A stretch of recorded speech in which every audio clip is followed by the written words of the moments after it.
Nous ouvrons la page politique de ce journal. Francis Keya, le ministre des Relations avec les institutions constitutionnelles en charge du dialogue politique, a reçu en audience le président de l'Alliance Nouvelle de l'opposition et le président du Front républicain. Ils sont allés remettre aux membres du gouvernement leur contribution avant la mise en place effective du dialogue politique. Le point avec Arnaud Mungue et Priska Mougoula.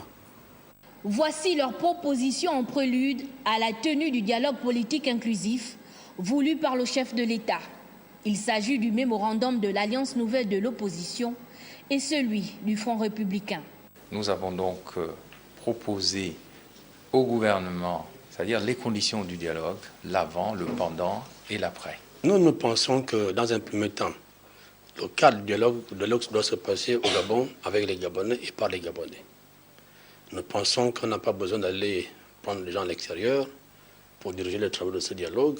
Un dialogue conditionné par un certain nombre de mesures de la part de l'opposition. L'opposition a présenté des préalables, notamment la libération des personnes qui avaient été arrêtées à la suite des événements post-électoraux. Sur 700 personnes qui avaient été arrêtées, il ne reste à la prison aujourd'hui que 2 personnes.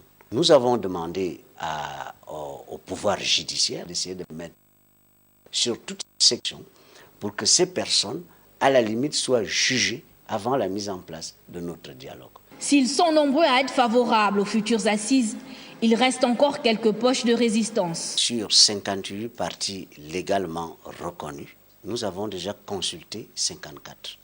Il ne reste environ que 4 partis politiques qui sont les partis autour de M. Jamping. Dans l'intérêt de notre pays, il faut que tout le monde vienne au dialogue. Il ne s'agit pas des questions purement personnelles, il s'agit des questions de tous les Gabonais.